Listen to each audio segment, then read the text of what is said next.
La MCCI présente une marque collective pour tous les produits locaux. L'idée vous a été présentée par 100% Challenge en avant-première lors de l'ultime émission de sa 3e saison, à la fin du mois d'octobre dernier. Depuis, c'est devenu une réalité sans précédent car elle réunit différents acteurs concernés. Le caractère original de cette marque s'est exprimé dès sa naissance. Le processus de création s'est révélé très innovant. On a proposé au public mauricien de choisir le logo qu'il préférait. Et donc on a réussi à avoir 30 000 votes, ce qui est quand même un nombre très important. Il y a eu un logo qui est arrivé largement en tête, qui représente une empreinte digitale qui forme la carte de Maurice, donc avec un symbole fort donc, qui dit c'est nous qui l'avons fait, quoi. On l'a fait avec notre cœur, on l'a fait avec nos mains, on l'a fait avec notre intelligence et on en est tellement fiers qu'on met notre empreinte dessus. Invitée à participer à la campagne d'explication du processus et des enjeux, la presse a répondu favorablement. La campagne média est complémentaire de la campagne publicitaire, dans le sens où elle apporte des messages et des explications plus poussées, on va dire. Des consommateurs arrivent les premiers encouragements.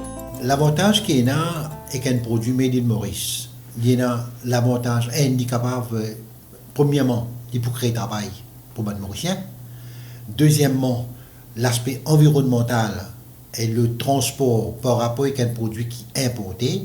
Mais aussi, nous vous inquiétons au-delà de ça, comment ce produit-là est capable d'ajouter une plus-value dans ce qui nous permet. Il est important que les producteurs là-dedans, je pense, qui est un petit peu négatif en termes de publicité que je te fais, je te fais un produit, donner une valeur qui vraiment dit payant, donner une qualité qui dit payant, donc ce serait d'une manière capable d'une publicité mensongère en quelque sorte. Et d'autre part aussi, il faut des banques qui nous respecter les lois et même les lois de la concurrence quand nous parlons de produits, juste pour nous dire Maurice, nous avons dit anticoncurrentiel. C'est fondamental parce qu'à Maurice, nous avons beaucoup de monopoles. Les efforts des industriels trouvent un écho très favorable dans la grande distribution qui donne déjà une large place aux produits locaux, même si cela n'est pas forcément bien connu pour le moment. Pour nous, le fait d'avoir des produits locaux, c'est-à-dire faits ou transformés au niveau de l'île Maurice, est quelque chose d'extrêmement important.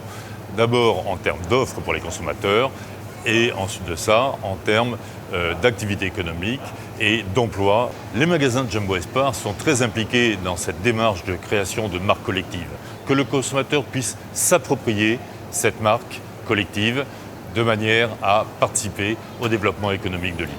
En liaison avec la politique de leur marque, mais aussi de par leurs racines de commerçants mauriciens, les hypermarchés locaux seront des exemples pour les boutiques traditionnelles, jouant aussi, au mieux, le rôle de vitrine pour les nombreux visiteurs étrangers.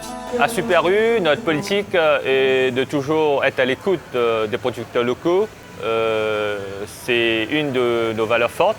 On les fait venir, on les écoute, on s'assure que les produits sont aux normes. Mais une fois on est satisfait que les produits sont aux normes, on les référence. L'enseigne de supermarché 100% mauricienne n'est évidemment pas en reste. D'autant que cela s'inscrit dans sa stratégie globale, bien au-delà des considérations commerciales. On a une politique de développement durable qui est depuis quelques temps. Et effectivement, nous voulons pousser plus encore les produits locaux parce qu'effectivement, l'empreinte carbone des produits importés est importante sur la planète. Alors, il y a un intérêt dans le développement environnemental, mais également dans le développement humain. Et c'est pour ça que Winners est derrière à fond ce projet donc, de fabrication locale, parce que ça permet aux populations, à ceux qui travaillent dans l'industrie, de se développer, de s'épanouir, tout en même temps suivant le développement du pays. Cette initiative donne à notre pays un label comme il en existe déjà en Australie, en Afrique du Sud et sur de nombreux territoires. On est très content parce que c'est effectivement un parfait exemple de langage commun dont on a parlé depuis le début du projet Made in Maurice. Langage commun entre donc, les industriels, les distributeurs et les consommateurs eux-mêmes, où donc aujourd'hui on a l'occasion, grâce à Espace Maison, de faire collaborer donc à la fois Sofap et Movilac, qui sont dans la vie de tous les jours des concurrents, mais qui aujourd'hui sont présents pour supporter et mettre en valeur le Made in Maurice, à savoir défendre donc les savoir-faire, les compétences et les emplois mauriciens. Arriver à réunir des acteurs d'une industrie le long de la supply chain, des opérateurs, des producteurs et aussi des distributeurs, des opérateurs potentiellement concurrents et des opérateurs qui négocient avec leurs distributeurs autour d'un même sujet, qui est le sujet de promouvoir le produit mauricien, de promouvoir la qualité mauricienne, de promouvoir le sentiment qu'on a tous un peu au fond des tripes d'être fiers d'être mauricien. C'est clair que c'est excitant et c'est fort pour la MCCI.